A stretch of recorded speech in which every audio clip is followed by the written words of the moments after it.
Bonsoir à toutes et à tous. Nous sommes ce soir le 18 février 2024 et je voudrais revenir avec vous sur cet événement international de grande ampleur que représente l'annonce de la mort de Alexeï Navalny, cet opposant russe qui a été rendu très célèbre en 2020 à l'occasion d'une tentative mystérieuse d'empoisonnement qui aurait été perpétrée, d'après la version officielle des médias occidentaux, à la demande de Vladimir Poutine dans un aéroport lorsque ce Navalny faisait un trajet à l'intérieur sur des lignes aériennes russes à l'intérieur du pays. Il y aurait eu une tentative d'empoisonnement au Novichok.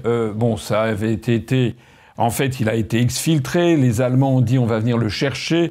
Et les autorités russes avaient donné leur accord d'ailleurs pour qu'ils viennent le chercher. Ce qui montre d'ailleurs au passage que l'objectif des autorités russes était quand même de lui sauver la vie, puisque, semble-t-il, et donc, il était parti, il a été en tout cas soigné et remis sur pied. Alors, on avait dit à l'époque que c'était effectivement Vladimir Poutine et la Russie qui était, l'État russe qui était derrière. En fait, on reprenait un narratif qui avait déjà été utilisé quelques années auparavant, avec une affaire non moins mystérieuse, l'affaire du couple Skripal.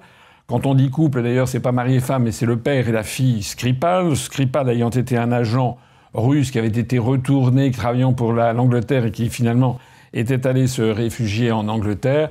Et puis 10 ou 15 ans après qu'il était à la retraite, d'un seul coup, Vladimir Poutine, le poursuivant d'une vindicte particulière, aurait voulu le faire assassiner, là aussi avec du Novichok. Je vous renvoie à cette affaire très mystérieuse, très nébuleuse. Ça s'est passé dans la banlieue de Salisbury. Salisbury, c'est une des banlieues, une des villes militaires, avec beaucoup de militaires au sud-ouest de l'Angleterre.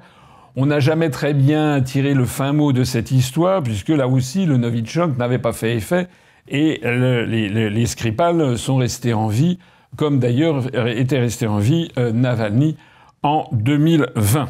L'affaire Skripal est d'ailleurs assez étonnante, puisque on sait que le père et la fille sont en vie, et depuis cette affaire, c'est-à-dire depuis des années maintenant, il semble qu'aucun journaliste au monde n'ait eu l'idée de se dire « Tiens, je vais aller les interviewer pour leur demander quel était leur point de vue ». Bref. Pour en revenir à Navalny, donc, j'ai fait à l'occasion de la tentative d'empoisonnement mystérieuse dont il aurait été l'objet au mois d'août 2020, j'avais fait une vidéo que j'avais enregistrée le 21 août 2020, que vous retrouverez très facilement. Je ne vais pas en parler. J'avais montré que, en fait, ce monsieur Navalny qu'on nous présentait comme l'opposant numéro 1 à Vladimir Poutine était quelque chose de très différent de la présentation qui nous était faite. D'abord, factuellement, ça n'était pas l'opposant numéro 1 de Vladimir Poutine. Il y avait des opposants beaucoup plus importants. Il y a Zhirinovsky, qui est décédé depuis lors, qui était un parti d'extrême droite. J'ai vu que le journal Le Monde dit que c'est un opposant factice de Poutine. Alors ça me fait rire d'ailleurs d'une certaine façon, parce que lorsque nous disons qu'il y a des faux opposants en France, comme par exemple le Rassemblement national, qui sont des faux opposants de Macron, on se fait traiter par les journaux de complotistes. Mais lorsqu'il s'agit de la Russie, le journal Le Monde explique bien que Zhirinovsky était un opposant factice de Poutine, c'est-à-dire en fait quelqu'un qui était d'accord sur à peu près tout, mais il fallait bien avoir donné le change à l'opinion. C'est vraisemblable. Mais il y a une autre opposition en Russie qui est représentée par les représentants du Parti communiste russe, donc le grand parti communiste qui a été au pouvoir entre 1917 et 1991. Et ça représente encore un fort courant d'opinion. Et il y a donc à l'époque, par exemple, Zyuganov, à l'élection présidentielle de 2000, Zyuganov avait fait quand même 29% des suffrages et Vladimir Poutine avait été élu avec 53% des voix, ce qui ne donne pas l'impression d'un pays où les élections étaient à l'époque particulièrement verrouillées. Je rappelle que Zyuganov s'est représenté ultérieurement, je crois que c'était en 2020, il me semble, où il a eu quelque chose comme 17% des suffrages. Et puis, quand c'est pas Zyuganov, c'en est un autre qui s'appelle Kharitonov, qui est le secrétaire général du Parti communiste, qui a fait des suffrages aux alentours de 14% des voix, et qui va être le prochain, qui va être candidat contre Vladimir Poutine à l'élection présidentielle de 2024. Bon, voilà. Donc tout ça pour dire que dans ce schéma-là, Navalny, qui en fait a été empêché de se présenter à la présidentielle en 2000, la dernière élection présidentielle, comme d'ailleurs j'ai moi-même été empêché de me présenter à l'élection présidentielle française. Navalny était quelqu'un qui avait un peu de succès à Moscou. Il avait participé à une élection municipale où il avait dépassé 20% des suffrages. Mais sur l'ensemble de la Fédération de Russie, c'est un homme qui était quand même très peu connu. Et il était crédité, même par des instituts de sondage occidentaux, de l'ordre de 1 à 2% des suffrages. Autant dire que c'est faux de dire que c'était un responsable, un opposant numéro 1. Là où c'est peut-être vrai, c'est que c'était sans doute l'opposant choyé par les Occidentaux, puisque j'avais montré dans cette vidéo toute une série d'éléments qui me cadrent mal avec la présentation qu'on en fait aujourd'hui. D'abord, c'était un néo-nazi.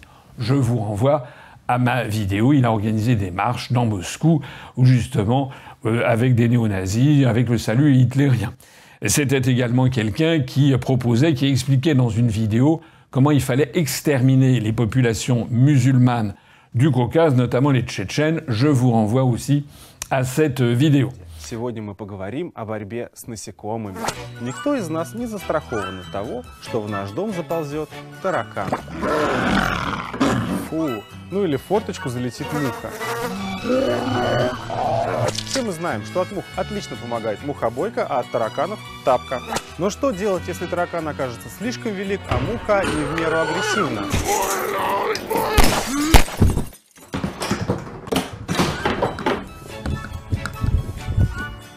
Ну а в этом случае я рекомендую пистолет.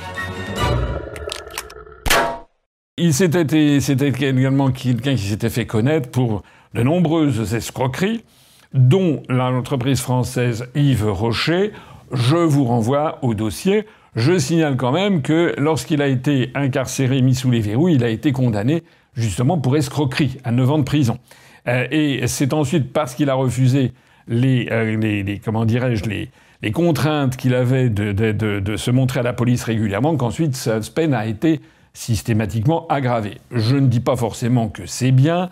Je sais que l'entreprise française Yves Rocher dit que peut-être elle a été manipulée dans cette affaire pour essayer de le faire condamner, qu'en fait ce serait une condamnation pour des motifs politiques. Bon, voilà. Je n'ai jamais dit personnellement que la Russie était forcément la plus grande des démocraties du monde. Ce que je sais en tout cas, c'est que il y a un certain nombre de pays du monde qui sont bien pires et sur lesquels on ne dit jamais rien parce que ils sont les alliés de l'oncle Sam. Alors, en attendant, la chose qui ressortait de tout ça, surtout, c'est que Alexei Navalny était un agent américain. Et on le sait, on a vu circuler. Je vous renvoie à WikiLeaks, où on a vu le contrat, l'allusion au contrat qui le liait à la National Endowment for Democracy, qui est un faux-nez de la CIA. On a même les montants, on sait exactement qu'il était payé par les Américains. On a même une vidéo où on le voit en train de négocier le bout de gras avec les services allemands et du MI6 anglais.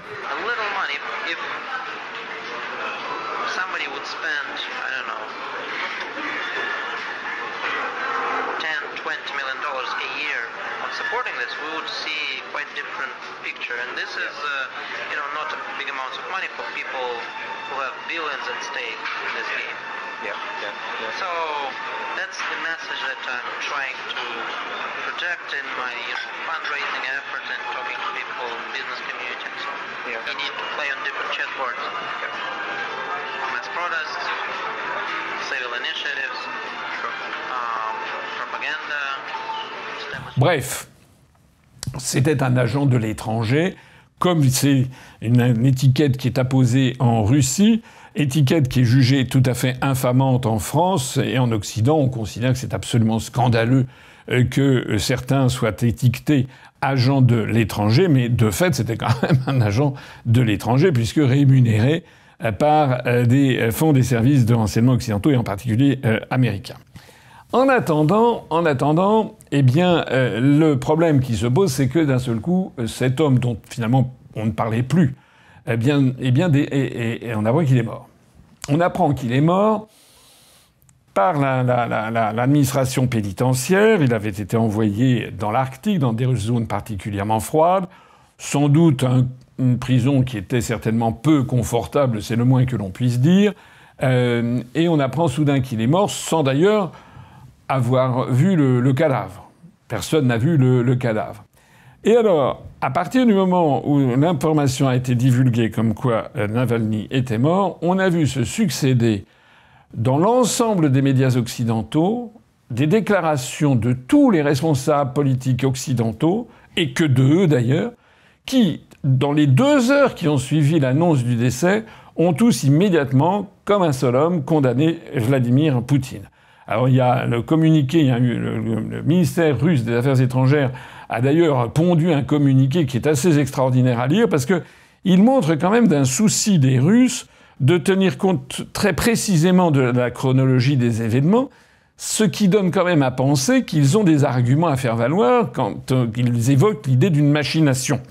Je rappelle en tout cas, ici vous voyez ce document. Le 16 février, donc à 14h19, le message sur la mort du condamné Alexei Navalny dans la colonie pénitentiaire numéro 3 a été publié sur le site des services pénitentiaires.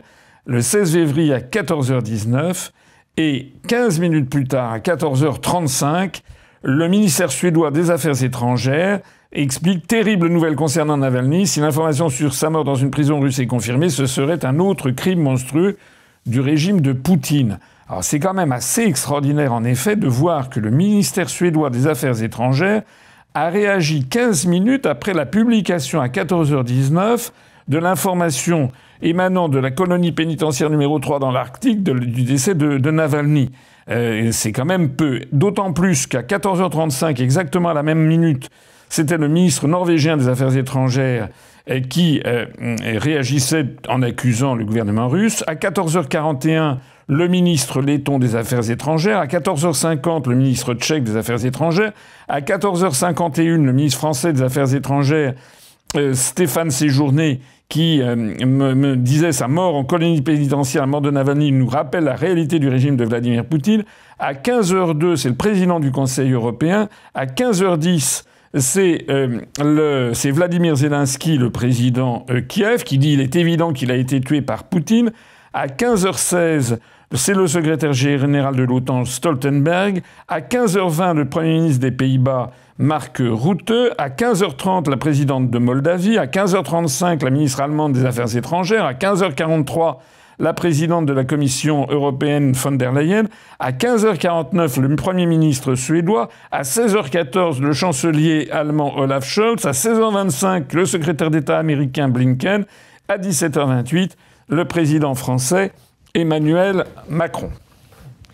Alors, comme le fait remarquer le ministère des Affaires étrangères russe, en l'espace de 2 heures de temps, on a eu une avalanche, en fait, de tous les responsables, la plupart des responsables politiques du monde occidental, qui se sont précipités, sans même avoir la prudence, comme le dit le ministère russe des Affaires étrangères, de dire qu'il faudrait quand même déjà vérifier quelles sont les conditions de la mort, comment ça s'est passé, etc.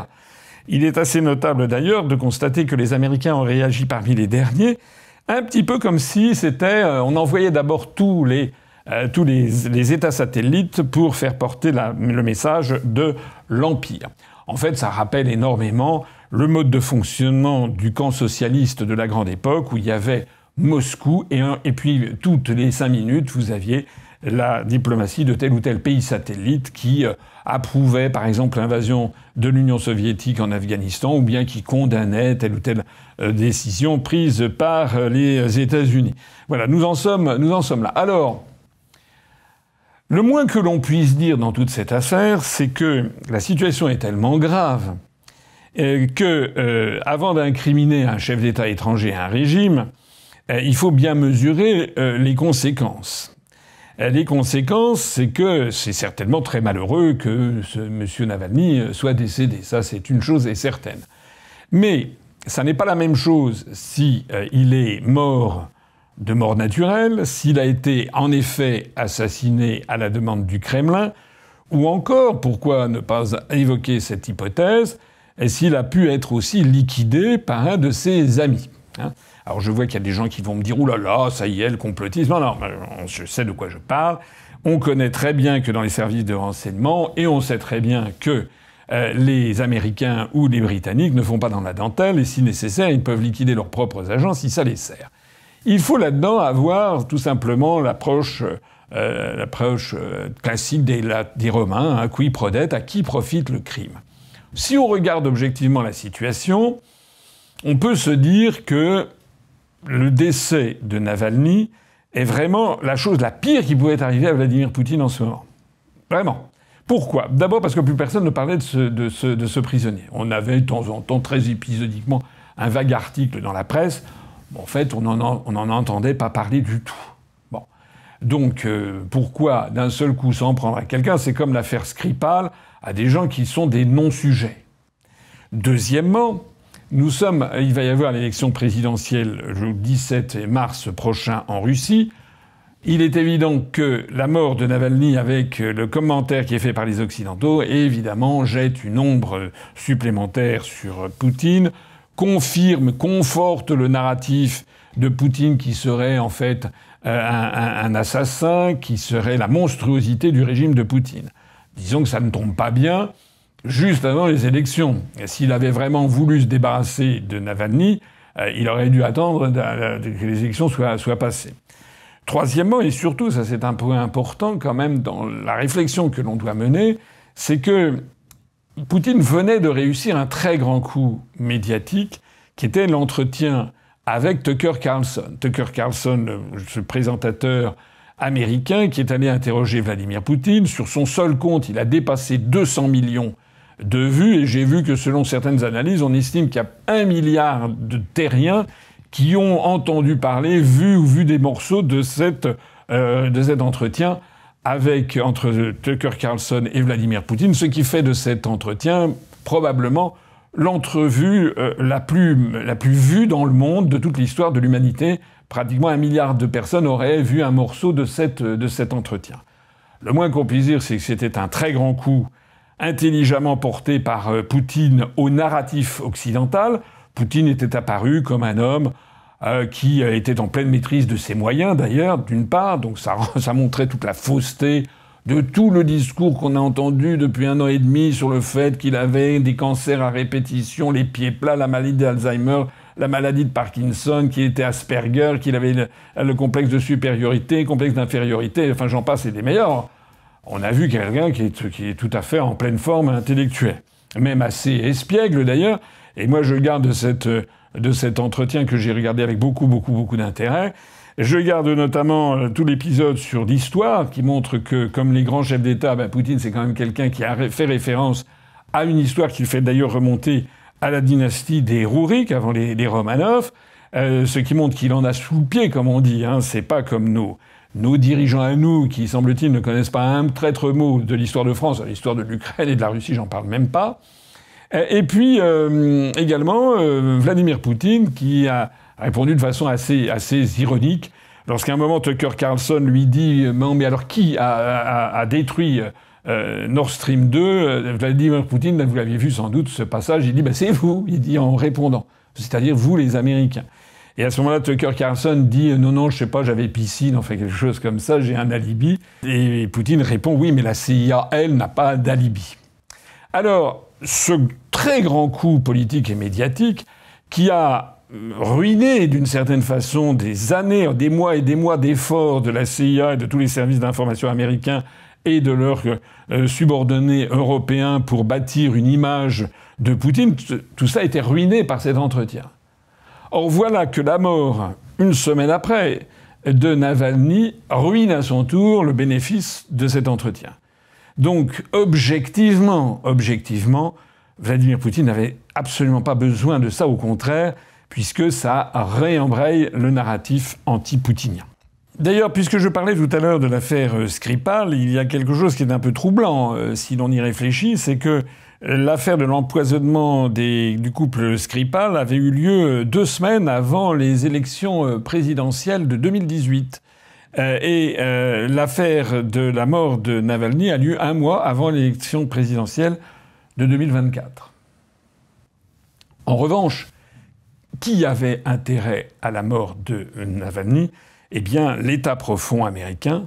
Ce que l'on appelle l'État profond américain, ce sont ceux qui outrepasse les décisions de Biden. De toute façon, Biden sucre les fraises. Donc, on a en fait Madame Victoria Nuland, son mari Kagan, qui sont au sein du département d'État américain, qui ont organisé le Maïdan et qui sont au cœur d'un certain nombre d'opérations, plus toute une série de milliardaires, d'oligarques que l'on va trouver dans le Council of Foreign Relations, dans la trilatérale, ou qu'on retrouvera d'ailleurs aussi au Bilderberg ou autre. Bon, c'est de ça qu'il s'agit.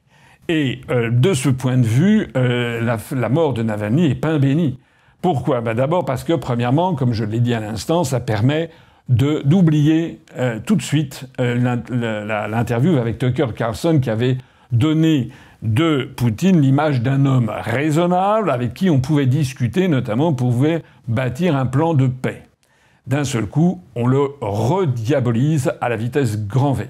Ça, c'est le premier point. Le deuxième point, c'est que ça fait une pression considérable sur les républicains, notamment à la Chambre des représentants, où les républicains américains traînent des pieds, c'est le moins qu'on puisse dire, en fait bloquent pour qu'il y ait une nouvelle vague de 96 milliards de dollars versés à l'Ukraine pour favoriser la guerre. La guerre contre la Russie, la poursuite du conflit. Et donc actuellement, vous savez que tout ça est bloqué, que les Américains ne versent plus d'argent à l'Ukraine ni d'armement, que Biden demande, il passe un petit coup de fil, là, puis il demande à ses larbins, Scholz, Macron, etc., de donner des milliards. Nous, Macron vient de encore lâcher 3 milliards d'euros à Zelensky, à l'insu des Français, contrairement à toutes les procédures constitutionnelles normales, la consultation et le vote des parlementaires français. On est dans une situation en France qui n'est plus celle d'une démocratie, ni même d'une république, mais nous sommes dans une situation de pure autocratie, de dictature d'un homme qui décide d'absolument tout. Il est évident que la mort de Navalny va mettre maintenant une pression considérable sur les républicains américains pour qu'ils acquiescent aux 96 milliards de dollars. Accessoirement aussi, la mort de Navalny permet d'occuper l'espace médiatique et donc de cacher quelque chose qui s'est produit au même moment, mais que les opinions publiques occidentales n'ont pas été bien informées, dont elles n'ont pas été bien informées, c'est la chute ou la libération, ça dépend de quel point de vue on se place, de la ville de Adviivka, qui était un verrou tout à fait symbolique et stratégique que les Russes ont fini par prendre en chassant les forces ukrainiennes. Donc c'est un revers majeur, d'abord parce que c'était quand même une place forte assez stratégique, même si bien entendu maintenant que la Russie a mis la main dessus, je vois les journaux qui, il y a encore 2 mois, expliquaient comment dirais-je, que l'Ukraine se battait ardemment pour garder cette position absolument fondamentale et stratégique. Maintenant que c'est tombé aux mains des Russes, il n'est plus question que c'est presque devenu une bricole.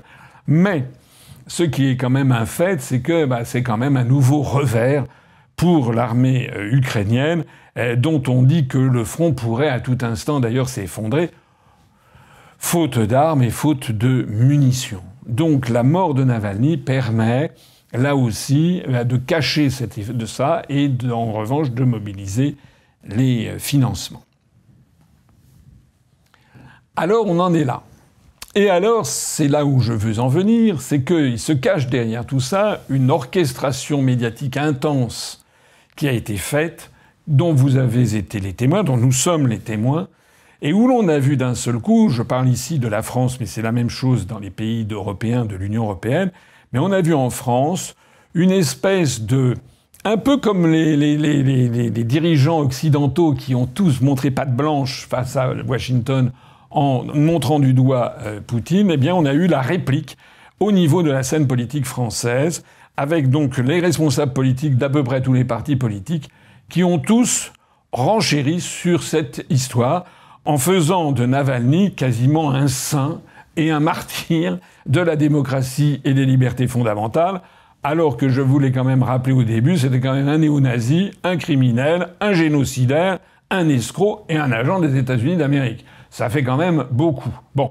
Et là, vous avez un florilège que je me suis amusé à collecter. Je me suis limité à quelques ténors de la vie politique française. Vous avez par exemple Marine Le Pen qui a dit « J'apprends le décès d'Alexis Navalny, militant politique engagé dans la défense de la démocratie ». Elle aurait tout aussi bien pu dire que c'était un militant néo-nazi d'extrême droite et génocidaire. Elle a été suivie par Jordan Bardella. C'est une nouvelle tragique pour tous les défenseurs des droits humains et des libertés fondamentales. C'est un peu fort de café quand on voit les photos des manifestations qu'il organisait. On a eu Éric Zemmour qui nous a expliqué que Alexis Navalny vient de mourir en prison pour avoir usé d'un droit fondamental, la liberté d'expression. Il n'est ni le premier ni le dernier à tomber sur le champ de bataille de la liberté politique. Tous ceux qui l'ont mené la tête haute entrent dans l'histoire. Donc c'est quand même très très grandiloquent et un soutien total de Zemmour à ce néo-nazi. On a eu monsieur Bellamy qui, lui, a ses voulus littéraires en citant Solzhenitsyn, qui disait « Nous sommes beaucoup à qui les camps ont fait comprendre que la trahison, le sacrifice d'être bons et démunis était un prix trop élevé ». Donc comparant par cette métaphore Navalny à un être bon et démuni, alors que c'était quand même quelqu'un d'extrêmement corrompu. On a eu également Raphaël Glucksmann de Place Publique, le candidat d'une partie du Parti socialiste aux européennes, qui a dit de Navalny c'était le courage fait homme. Oui, en effet, quand on voit comment il proposait d'éradiquer les musulmans avec un grand coup de pistolet, il s'était fait filmer de cette façon. Mais on a aussi la gauche, on a madame Manon Aubry qui a dit qu'elle soutient à l'opposition démocratique et elle a dit « Poutine est responsable de cette condamnation à la peine de mort d'un opposant. Il devra répondre de ses crimes ». Et Jean-Luc Mélenchon acquiesce en disant qu'il apporte son soutien et il fait honneur à la mémoire de Navalny, honneur à sa résistance, honneur à la résistance des démocrates russes.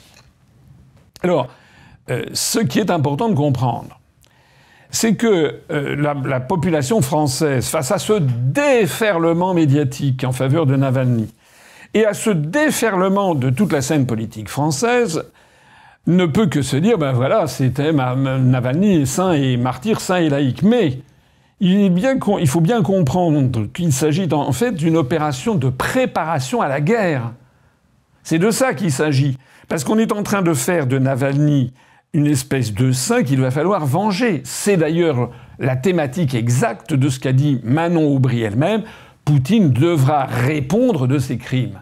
Alors moi j'aimerais savoir comment est-ce que Poutine pourra répondre de ses crimes, sachant que tout le monde sait, même si ça ne fait pas plaisir, c'est la vérité, tout le monde sait que Vladimir Poutine est soutenu par à peu près 75 à 80% de la population russe.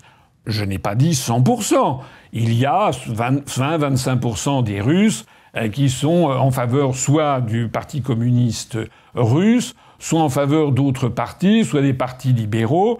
Ça existe, bien sûr. Mais on peut dire que Vladimir Poutine a un appui dans la population russe qui est supérieur à celui que De Gaulle avait dans les années 60 auprès de la population française. C'est un appui massif pour toute une série de raisons. Donc lorsque Madame Manon Aubry, qui ne fait que résumer ce que l'on entend partout, dit qu'il va falloir que Poutine réponde de ses crimes, ça veut dire quoi? Ça veut dire qu'il va falloir entrer en guerre.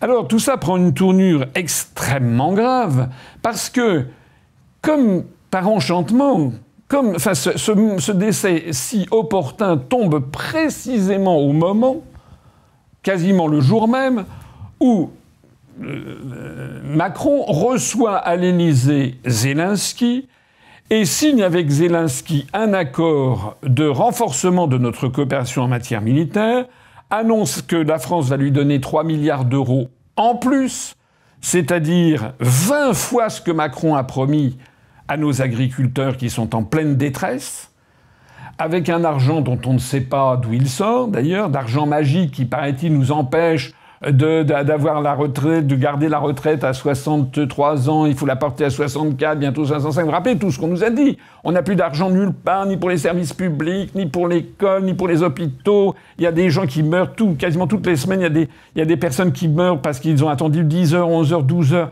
en salle d'attente dans les hôpitaux. On n'a plus rien pour la justice, pour la police, pour la gendarmerie, pour la sécurité. On n'a plus rien en fait. On a une dette abyssale et pourtant, Et pourtant, M. Macron sort constamment des milliards d'euros à donner au régime de Zelensky. C'est pas tout, c'est que l'on apprend que dans le matériel qu'on va livrer, il est question quand même de livrer de plus en plus d'armes qui sont de longue portée et qui peuvent viser directement maintenant le territoire russe. Et ce qui fait que la France, comme d'ailleurs l'Allemagne, et comme d'ailleurs l'Angleterre, eh bien, sont sur le chemin d'une entrée en guerre frontale contre la Russie. D'ailleurs, ces bruits de bottes ne sortent pas de mon imagination. L'ancien président américain Donald Trump, dans une interview récente, a dit, je crois que c'était sur Fox News, qu'il y avait un risque de troisième guerre mondiale dans les 9 mois qui viennent. 9 months is a long time. You have a very good chance in that period of time of having World War III because we have somebody that is not doing his job properly. He's not respected. He's laughed at all over the world. Et Trump a dit que lui, s'il était élu, la première chose qu'il ferait, c'est d'arrêter le conflit en Ukraine en 48 heures. On a vu que Rishi Sunak, le Premier ministre britannique, annonce qu'il va falloir remettre une espèce de service national et que les Britanniques doivent pouvoir maintenant retrouver le chemin des casernes quasiment. On voit les mêmes propos guerriers en Allemagne, où l'on se fait fort désormais de relancer à toute allure la fabrication de munitions. Fabrication de munitions qui sont d'ailleurs réalisées aussi, enfin coordonnées par M. Thierry Breton, commissaire européen chargé du marché intérieur, ce qui n'entre absolument pas dans les compétences des traités européens. C'est un coup de force, c'est un coup d'État.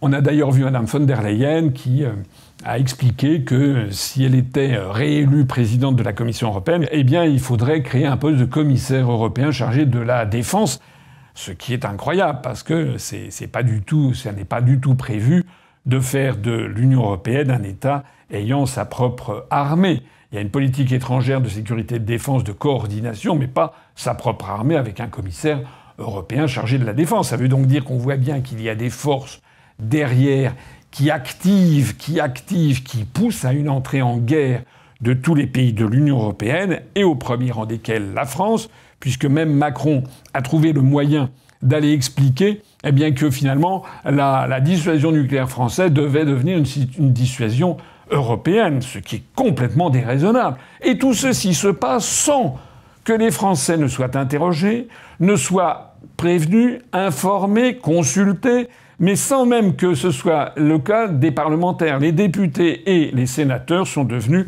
des serpillières sur lesquelles on s'essuie. Et je ne vois aucun média français, je ne vois aucun intellectuel français, je ne vois aucun dirigeant français, y compris de la pseudo-opposition, dire que tout ça ne va pas.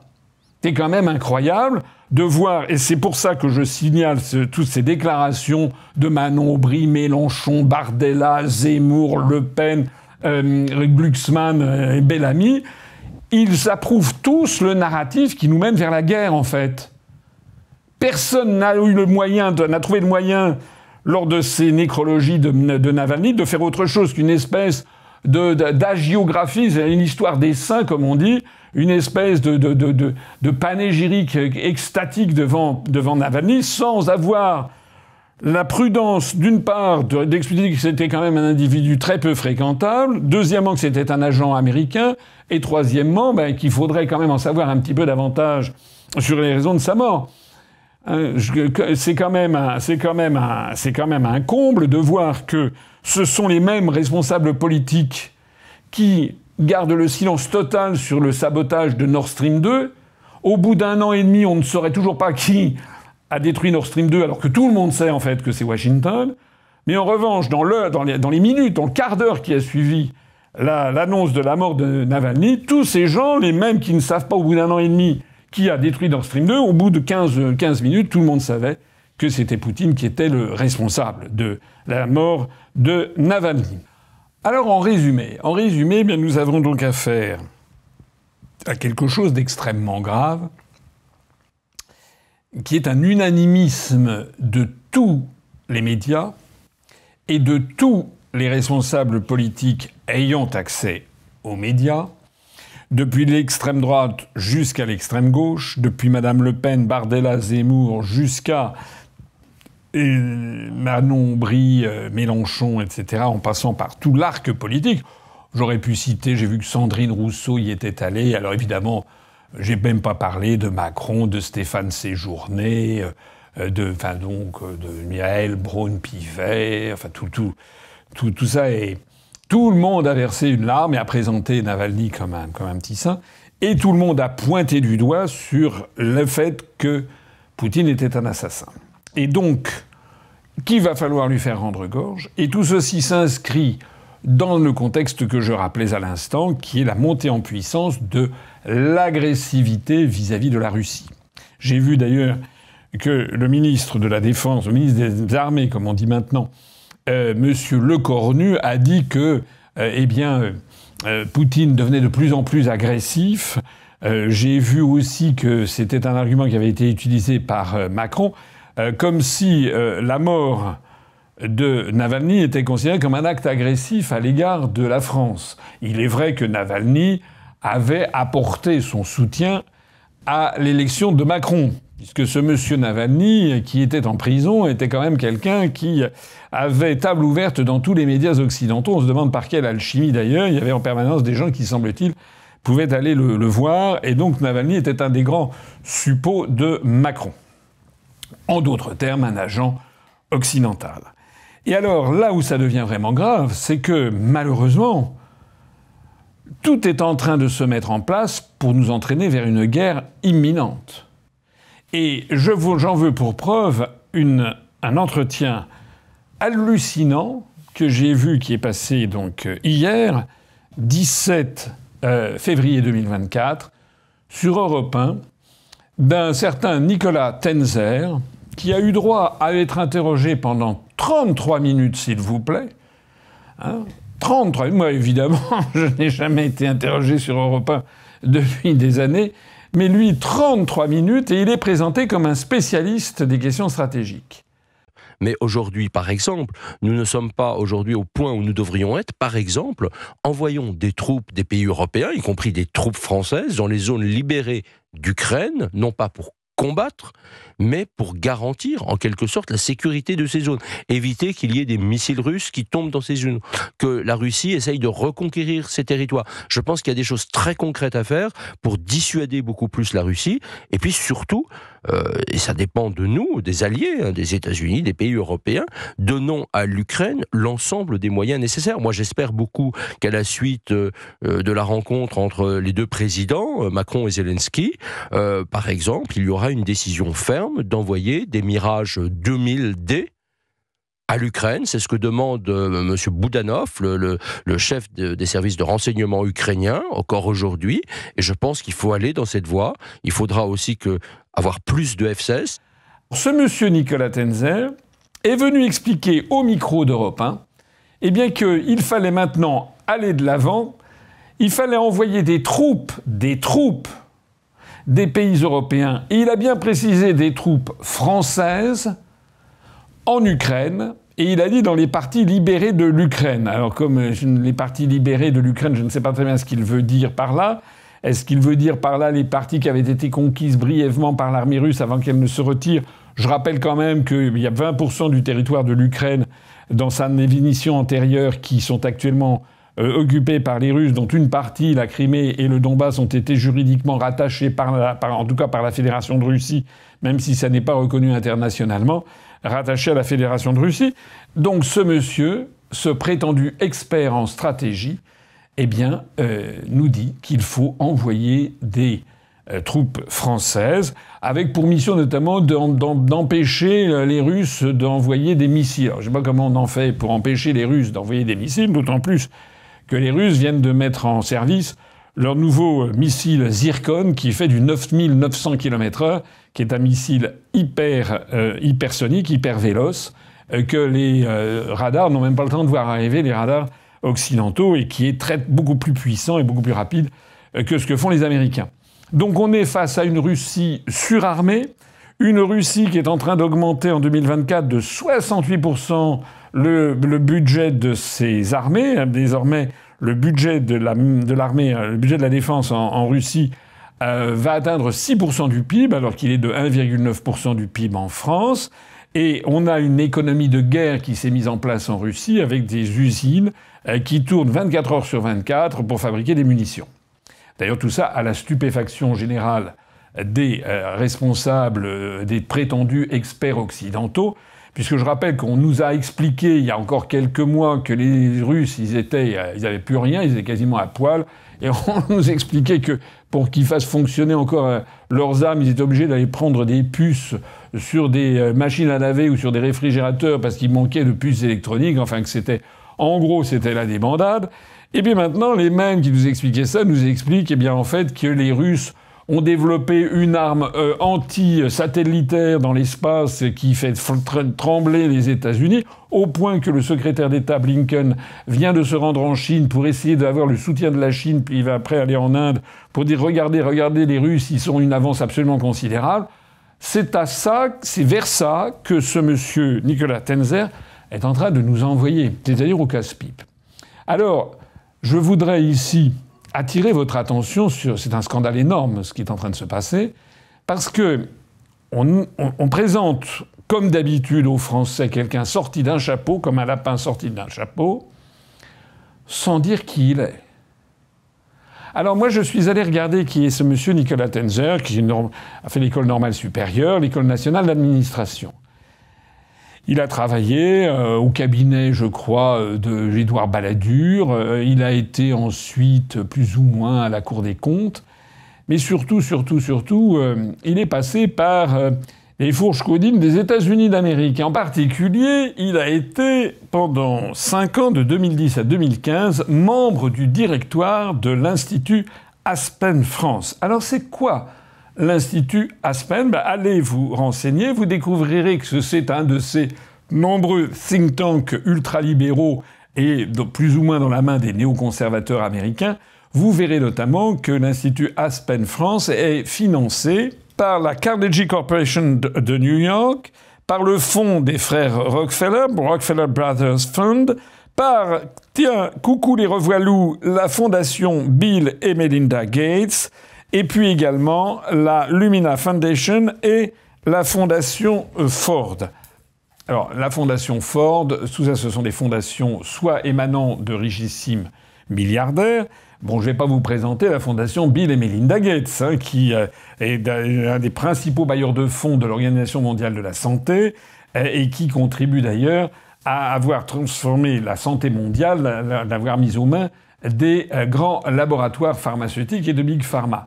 Mais quant à la fondation Ford, il s'est beaucoup dit, on a beaucoup dit que c'était un faux-né des financements CIA. C'est ça l'Institut Aspen France. Alors ça, c'était de 2010 à 2015. Mais maintenant, M. Nicolas Tenzer a changé de crèmerie, tout en restant dans le même genre d'établissement, puisqu'il se trouve désormais membre du CEPA, c'est-à-dire du Center for European Policy Analysis, depuis maintenant 12 ans. Alors, qu'est-ce que c'est que ce CEPA? Parce que ce Européen nous présente un expert sans nous dire qui il est. Le CEPA, le Center for European Policy Analysis, a été créé en 2005 à Washington et se consacre à l'étude de l'Europe centrale et orientale. Alors, je vous invite à faire ce que j'ai fait. Vous pouvez aller sur son site internet et vous allez découvrir le poteau rose, c'est-à-dire notamment qui finance ce CEPA. Alors, parmi les financiers de ce brave établissement, de ce brave think tank, vous avez Larry Hirsch. Alors, Larry Hirsch, eh bien, c'est un milliardaire américain qui est d'ailleurs le président et qui a servi comme président et PDG de Centex Corporation. C'est une entreprise de BTP.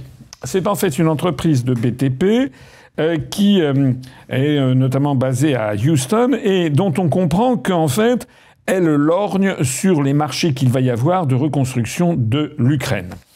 Vous avez ensuite Leonardo US Corporation. Alors, Leonardo US Corporation, eh bien, il s'agit de ce qu'on appelait autrefois Finmeccanica, second groupe industriel italien dans lequel l'État italien a une trentaine de pourcents au capital. C'est surtout un grand groupe d'armement. C'est un des premiers constructeurs au monde d'hélicoptères civils, un des principaux groupes internationaux du secteur aéronautique et spatial, spécialisé dans l'armement, les hélicoptères, l'aéronautique, l'industrie spatiale et l'énergie. Voilà. Donc on a affaire, parmi les financiers, les bailleurs de fonds de ce centre de recherche, on a affaire à l'un des principaux fabricants d'armes et d'armement européens.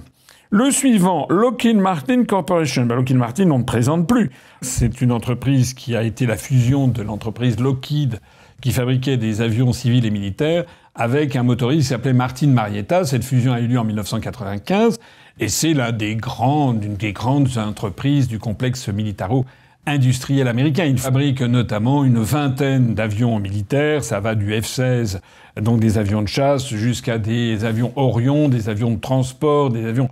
Tous azimuts. Enfin, en gros, c'est un des grands fournisseurs de l'armée, notamment de l'armée américaine, mais aussi d'un certain nombre d'armées dans le monde.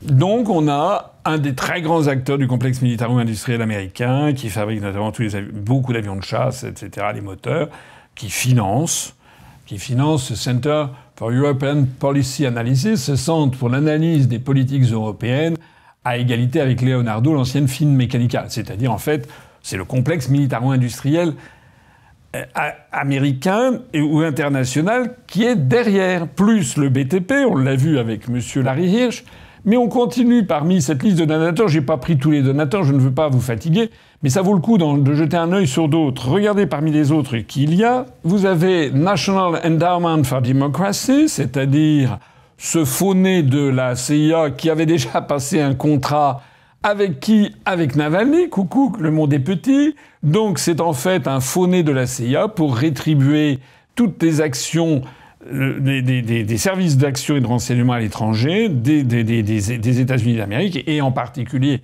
puisque ce centre s'est focalisé justement sur les pays de l'Est. Vous avez toujours dans cette liste la New Generation Europe Foundation. Alors j'ai regardé ce que c'est. Ça a partie liée avec Chatham House, c'est-à-dire en fait les fonds du gouvernement britannique.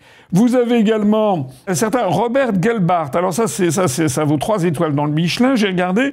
Et c'est un ambassadeur, c'est quelqu'un de très riche, et qui a été proche de Ronald Reagan, et qui a été notamment ambassadeur en Indonésie, mais surtout ce monsieur Robert Gelbart a été dans l'administration Clinton, l'envoyé spécial des Clinton aux Balkans. Et au printemps 1998, il est allé voir le président serbe Slobodan Milosevic et il l'a informé que l'OTAN allait bombarder la Serbie et il ne se pliait pas aux desiderata de la Maison-Blanche. Il avait d'ailleurs, dès mai 1998, je cite tout ça, j'ai trouvé ça dans Wikipédia en version anglaise, il avait proposé à la Maison-Blanche de bombarder la Serbie en mai 1998. C'est un homme qui donc est largement responsable de la destruction de la Serbie à cette époque, qui maintenant joue les financiers de ce centre. Il est donc, ça fait partie de ce que l'on appellerait les faucons, c'est-à-dire des gens qui sont des adeptes de la manière forte.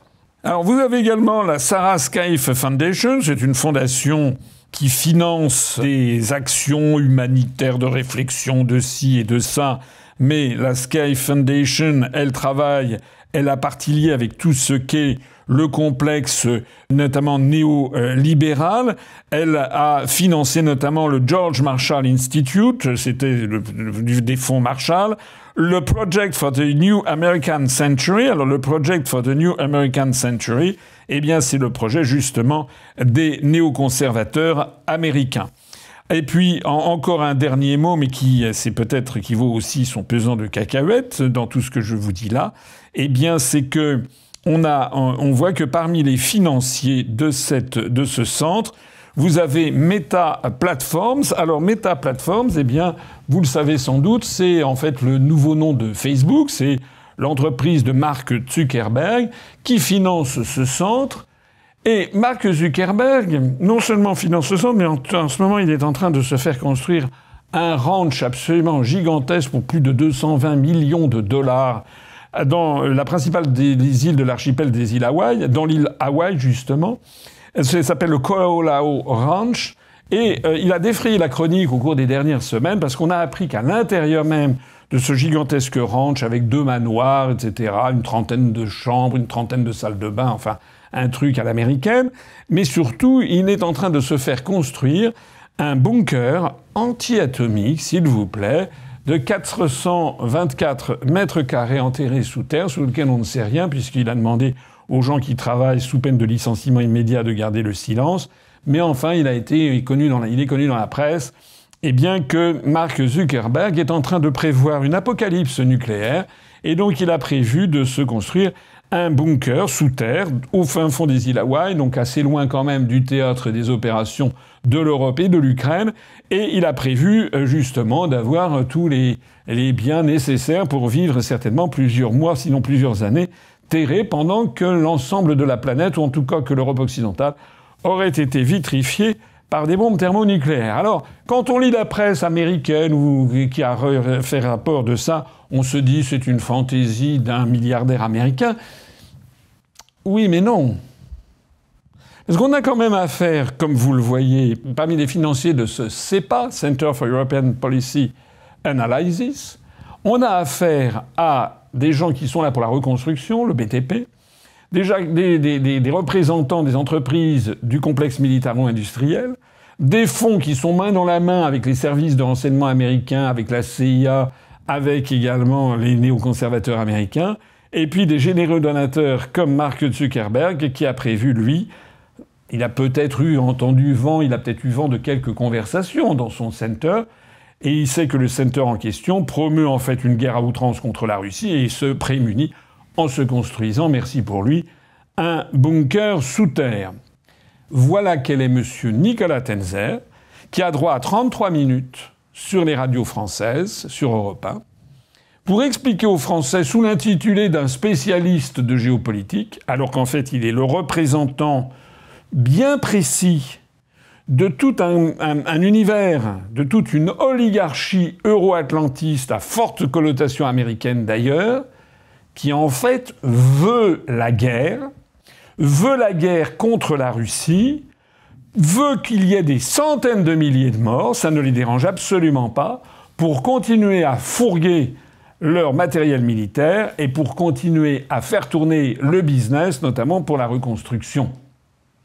Tout ça, bien sûr, pour le plus grand avantage des grands fonds de pension du style Vanguard ou du style BlackRock, qui sont les propriétaires d'un certain nombre de ces entreprises et qui font tourner le business de la même façon. Vous savez que BlackRock a mis la main sur des milliers d'hectares en Ukraine. Alors, tout ceci sent très très très très mauvais. Je pense que vous vous en rendez compte. Je pense que vous vous rendez compte surtout que la France, il n'y a plus d'opposition dans les médias. J'espère que vous comprenez que le Rassemblement national, Madame Le Pen, Monsieur Bardella, c'est exactement ce que Le Monde disait de Zhirinovski en Russie, c'est une opposition fictive. Pareil pour Zemmour, c'est une opposition fictive. Pareil pour Bellamy, c'est une opposition fictive. Pareil pour LFI, c'est une opposition fictive. D'ailleurs, tous ces partis politiques, je ne parle pas des socialistes, de Horizon, etc., c'est évident. Mais pour eux, c'est plus facile à comprendre. Parce que les Français savent très bien quand même à quoi s'en tenir sur Édouard Philippe, sur Macron, sur Attal. Tout le monde a bien compris, le Parti socialiste sur Glucksmann, tout le monde a bien compris que c'était la sphère des larbins numéro 1 à l'Empire américain.